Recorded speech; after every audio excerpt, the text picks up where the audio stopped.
নমস্কার বন্ধুরা, আমি পলাশ বিশ্বাস আর আপনারা দেখছেন পলাশ বিশ্বাস ভিডিওস। আশা করি আপনারা প্রত্যেকে ভালো আছেন এবং আপনাদের বাগানের প্রত্যেকটি গাছ ভীষণ ভীষণ ভালো আছে।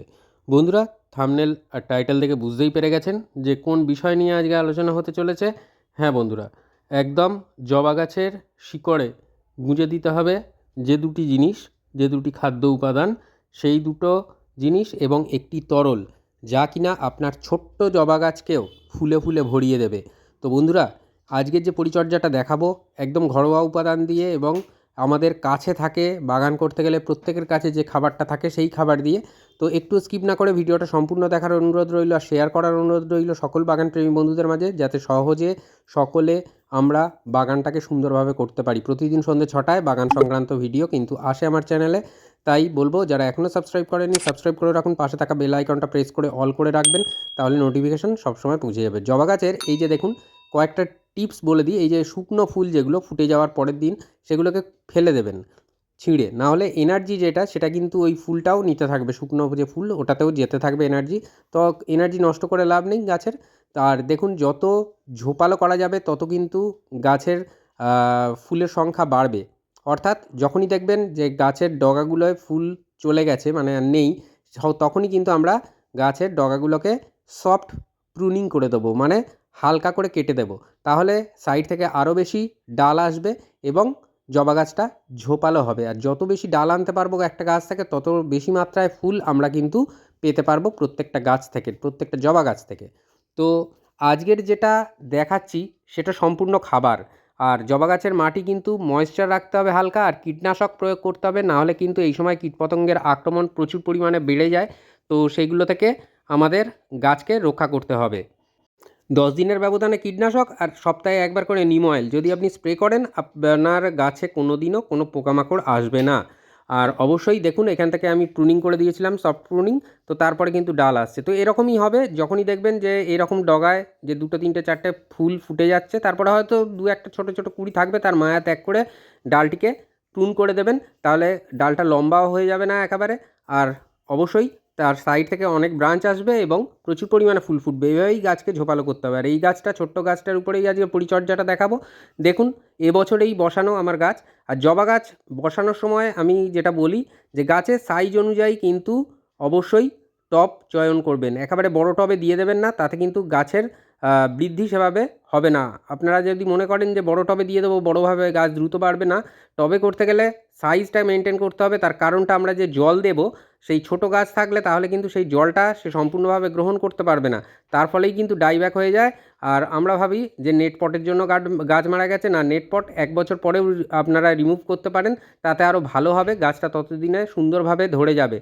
তো যেটা করতে হবে, দেখুন মাটি দেখুন হাত দিয়েই আমি খুঁচিয়ে নেব, কারণ কিনারা বরাবর খাবার দেব, কোনো কিছু লাগবে না। কারণ জবা গাছের মাটি এরকমই করতে হবে যাতে হালকা ময়েশ্চার থাকে, মিডিয়া এবং ঝুরঝুরে হয়, উচ্চ জল নিকাশিযুক্ত মাটি, ওয়েল ড্রেনেজ সয়েল যেন তৈরি করতে পারি আমরা। তো কীভাবে বসাবো নতুন যারা, তাদের জন্য বলে দিই মাটিটা, যে আপনারা বাগানের মাটি যে আছে, মানে গার্ডেন সয়েল যেটা, সেটা হচ্ছে আপনারা নিয়ে নেবেন একটা টবের 40% সমপরিমাণ নিয়ে নেবেন যে কোনো কম্পোস্ট, সেটা ভার্মি কম্পোস্ট হতে পারে, পাতা পচা সার হতে পারে, অথবা আপনারা 1 বছরের পুরনো গোবর সার হতে পারে।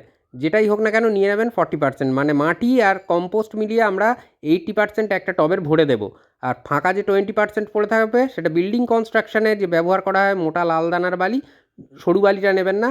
মোটা যে বালিটা হয়, লাল দানার যে মোটা বালি, সেটা 2-3 চারেক আমাদের ধুয়ে নিতে হবে, কারণ বালির মধ্যে যে নোনা অংশ থাকে সেটা 2-3 চারেক ধুলে কিন্তু নোনা অংশটা ধুয়ে বেরিয়ে যাবে। এবং তারপরে আমরা মাটি, মানে কম্পোস্ট আর বালি মিশিয়ে আমরা কিন্তু জবা গাছের জন্য আদর্শ মাটি তৈরি করতে পারবো। তো এইভাবে আমাদের মাটিটাকে করতে হবে যাতে করে একেবারে ঝুরঝুরে থাকে, কখনো হার্ড না হয়ে যায়। তো এই মিডিয়া যে, মানে মিক্সচারটা বললাম, এইভাবে করলে কিন্তু জবা গাছের মাটি যেমন দেখছেন আমি হাত দিয়েই সুন্দরভাবে কুচিয়ে নিলাম, এইভাবে আপনারাও কিন্তু পেরে যাবেন। তো কিনারা বরাবর একটা রিংয়ের মতন করে নিয়েছি, খালা করে নিয়েছি। এখানে কিন্তু খাবারটা দেবো। কী খাবার দেবো, যে খাবারটা দেবো সেটা কতদিনের ব্যবধানে দেবো, কতটা পরিমাণে দেবো, এখন কিন্তু সেটাই বলবো। আর গাছের পাতায় কী কী স্প্রে করতে হবে সেটাও অবশ্যই আপনাদেরকে বলে দেবো।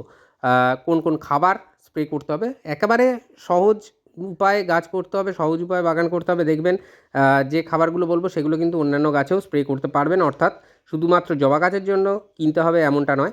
তো দেখে নিন যে কোন দুটো উপাদান রয়েছে। এখানে রয়েছে পেঁয়াজের খোসা এবং সরিষার খোলের গুঁড়ো। সরিষার খোলের গুঁড়োটাকে 1 সপ্তাহ রোদ্রে শুকিয়ে নেবেন। তাতে করে হবে কি, যে ঝাঁঝটা আছে সেটা নষ্ট হয়ে যাবে এবং আমরা কিন্তু টবের মিডিয়ার মধ্যে সরিষার খোলের গুঁড়ো এইভাবে দিতে পারবো। এতে উপকারী যে ব্যাকটেরিয়া, উপকারী ছত্রাক এগুলো তৈরি হবে, যাতে করে যে টবের মধ্যে খাদ্য কণাগুলো রয়েছে, অর্থাৎ আমরা যে মান্থ ওয়াইজ যে খাবারগুলো দিই টবের মাটিতে, সেই খাবারগুলোকে দ্রুত ভাঙতে সাহায্য করবে সেই উপকারী ব্যাকটেরিয়া বা উপকারী ছত্রাকগুলো। তাহলে কিন্তু আপনার খাবারও দ্রুত ভেঙে যাবে এবং গাছ সহজেই গ্রহণ করতে পারবে। 1/2 টেবিল চামচ নিয়েছি, তার কারণটা 8 ইঞ্চি টব এটা। 8 ইঞ্চি টবের জন্য 1/2 টেবিল চামচ সরিষার খোলের গুঁড়ো আর পেঁয়াজের খোসার যে খোসাটা নিয়েছি সেটা আপনাদেরকে নিতে হবে। মোটামুটি বুঝতে পারবেন যে টবের সাইড ধরে একেবারে মাঝারিভাবে আমরা খাবারটা দিতে পারবো, সেই রকম বুঝে কিন্তু আমাদের এই পেঁয়াজের খোসাটাকে দিতে হবে টবের কিনারা ধরে। তো যেভাবে বলছি বন্ধুরা এইভাবেই করুন। মোটামুটি দুটো মাঝারি সাইজের পেঁয়াজের খোসা আপনারা যদি নেন তাহলে কিন্তু হয়ে যাবে। সামান্য কম বেশি হলে কোনো সমস্যা নেই, সম্পূর্ণ অর্গ্যানিক। এটা করবে কি, একদিক থেকে যেমন গাছের শিকড়কে রক্ষা করবে, কারণ গরম পড়ছে বন্ধুরা, তো সেই শিকড়ের যে তাপমাত্রা সেটাকে ডিরেক্ট শিকড়ের দিকে আসতে দেবে না এইভাবে পেঁয়াজের খোসা দিলে। আর অবশ্যই তার পাশাপাশি যেটা করবে, প্রচুর পরিমাণে পটাশিয়ামের যোগান দেবে আপনার গাছকে। তো যেভাবে দেখাচ্ছি একদম সেভাবেই করুন। সারা গরম জুড়ে এইভাবে করতে পারেন আপনারা পরিচর্যা, কিন্তু বর্ষাকালটায় করা যাবে না। তো এইভাবে যদি করেন পুরো সম্পূর্ণ গরমকাল জুড়ে, আপনাদের গাছ কিন্তু, জবা গাছ কিন্তু দারুণ রেজাল্ট আপনাদেরকে উপহার দেবেন। অনেকে বলবেন যে পেঁয়াজের খোসা দেবো না, তার পরিবর্তে কী দেবো? তার পরিবর্তে আপনারা 2টো কাঁঠালি কলার খোসা নিয়ে আপনারা কিন্তু জবা গাছের টবের মাটিতে কুচিয়ে কুচিয়ে নিয়ে দিয়ে দিতে পারেন। তো বা আলুর খোসা যদি নেন, 2টো মাঝারি সাইজের আলুর খোসা, সেটাও নিয়ে আপনারা দিতে পারেন। আলুর খোসার মধ্যেও পটাশিয়াম আছে প্রচুর পরিমাণে। কারণ এটা এই কারণে বললাম, অনেকে দিতে চান না, কমেন্ট করেন যে পেঁয়াজের খোসা দেবো না। তো সেই জন্যই আমি বলে দিলাম বিকল্পগুলো। তো আপনারা এইভাবেও করতে পারেন। আর যেটা সবচেয়ে ভালো কাজ হবে সেটা হচ্ছে, আপনারা যদি এই সরিষার খোলের গুঁড়ো এবং পেঁয়াজের খোসা বা যে কোনো যে খোসাগুলো বললাম, যদি ভালো করে মিক্সড করে নিয়ে যেভাবে দেওয়া দেখালাম সেইভাবে দেওয়ার পরে মাটি চাপা দিয়ে এর উপরে কিন্তু একটা জিনিস দিতে বলতে হবে। এখানে একটা তরলটা বানাবো, সেই তরলের জন্য 1 লিটারের একটা জার নিয়েছি।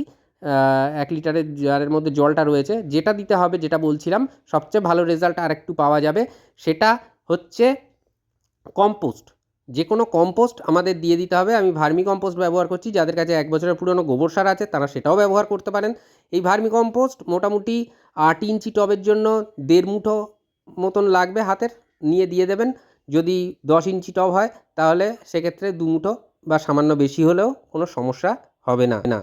সম্পূর্ণ এইভাবে মাটির উপর দিয়ে একটা আস্তরণ মতন করে দেবেন এবং করে দেওয়ার পর আমরা কিন্তু যে তরলটা বানাবো সেই তরলটা আমরা দিয়ে দেব। আর এই যে পরিচর্যাটা যেটা দেখাচ্ছি, এটা কতদিন বাদে রিপিট করবেন, এটা কিন্তু অনেকেই প্রশ্ন করবেন এবং এটা অবশ্যই গ্রহণযোগ্যমূলক প্রশ্ন।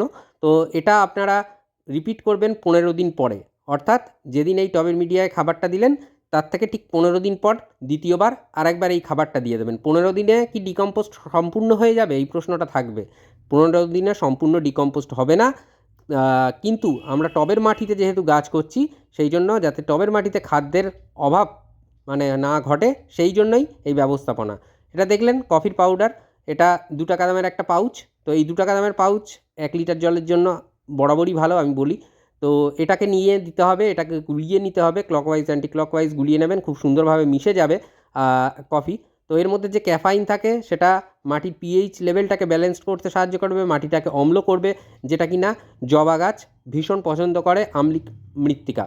তো দেখুন ক্লকওয়াইজ অ্যান্টি ক্লকওয়াইজ আমি কিন্তু এই তরলটাকে মিশিয়ে নেব, যাতে করে খুব ভালোভাবে মিশে যায় এই কফির যে মিশ্রণটা। এবারে কতটা পরিমাণে একটা টবে দেব, আমরা যদি 10 বা 12 ইঞ্চির গাছেতে দিই তাহলে আমরা 400 ml পর্যন্ত দিতে পারি এই তরল। তো 400 ml পর্যন্ত দিতে পারি। আর এটা হচ্ছে অনুষ্ঠান বাড়িতে খাওয়ার জন্য, যে জল খাওয়ার জন্য যে গ্লাস দেয়, এটাকে মেপেই আমি গাছে দিই, যারা পুরনো ভিউয়ার্স আপনারা জানেন। তো এটা মোটামুটি 200 ml এর মতন জল ধরে এর মধ্যে তরল। তো এটা আমাদের দিতে হবে মোটামুটি 300 ml এর মতন, আমরা কিন্তু এই 8 ইঞ্চি টবেতে দিয়ে দেবো।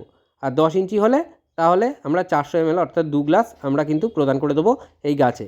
এই খাবারটা কখন দেবেন, এটা সকাল বিকেল যে কোনো সময় দিতে পারেন, তবে সকালে দিলে একটু বেশি ভালো রেজাল্ট পাওয়া যাবে, এটা আমরা সবাই জানি, কারণ গাছ হচ্ছে সূর্যালোকের সাহায্যে খাদ্য তৈরি করে।